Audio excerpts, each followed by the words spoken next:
could you please tell us where the Gregory's live? No, I don't know anyone around here. Well, if you guys want, you can come in and use my phone. Vivi asked me something special. Would you mind if we just use your computer? Sure. ¿Te gusta lo que ves, papi?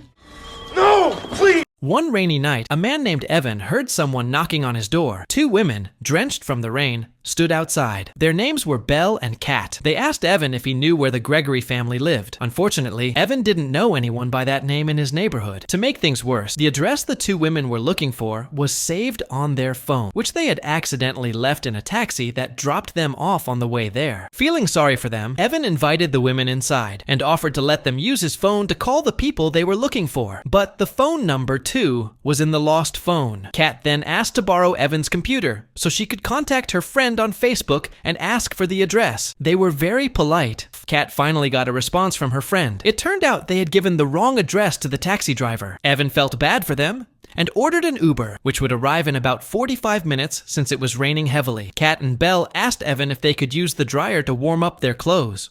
After that, Evan made them both a cup of warm tea. Kat and Belle seemed to enjoy the cozy evening, chatting to keep themselves warm. That night, they talked. Evan shared that his family was away on vacation without him, as he had decided to stay home and focus on work. His wife was an artist, and their house was filled with her artwork. Kat and Belle began to get closer to Evan, though he felt slightly uncomfortable with their behavior. The Uber was only 20 minutes away. It turned out the two women were flight attendants, and they playfully demonstrated it to Evan, teasing him. 5 minutes before the Uber arrived, Kat asked to use the bathroom. They started playing some music. Evan was actually a DJ, and the atmosphere grew more intimate. Just then, Evan's phone buzzed. It was a notification. The Uber had arrived outside. Evan told them to hurry, but there was no response. When he went to check, the women seduced him, inviting him to have fun with them. Evan initially refused, saying he was married, but that night, he gave in.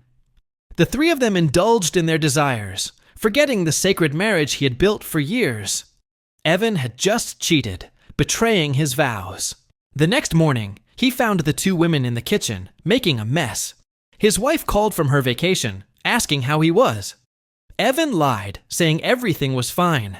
Feeling disgusted with the two women, he became angry and told them to leave his house immediately. He gave them 3 minutes to pack their things, saying he would drive them to their destination. But when Evan found them damaging one of his wife's art pieces, he lost his temper and decided to call the police. That's when Belle revealed something shocking. Both of them were underage.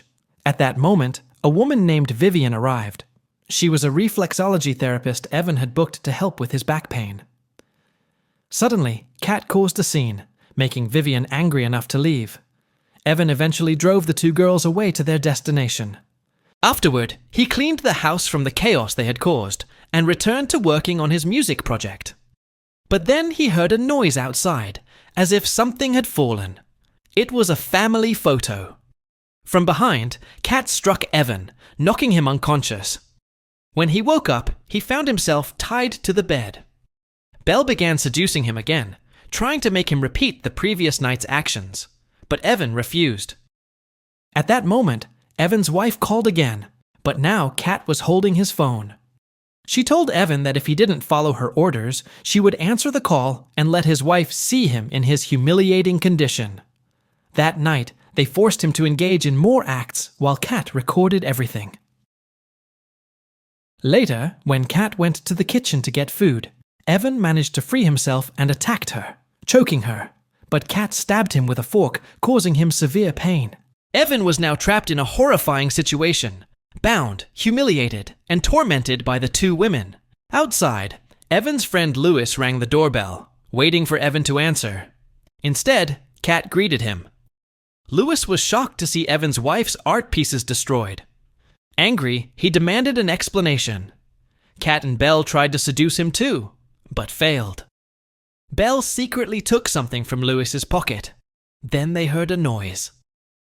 It was Evan, tied up and imprisoned. Evan begged Louis to call the police, but he didn't listen and tried to stop the women himself. They were destroying another sculpture when Louis slipped and hit his head, knocking him unconscious. The women tampered with his phone, making it look as though Evan and Louis had fought each other. That night, the two women dug a hole in the backyard. Evan could only watch in horror, realizing the nightmare he had brought upon himself by letting them into his home. The next morning, Evan was buried in the ground up to his neck, his mouth gagged. The two women recorded a video of him and uploaded it to Facebook, where all his friends could see. That was the terrifying end of the story. A moment of weakness that destroyed a man's marriage and his life forever.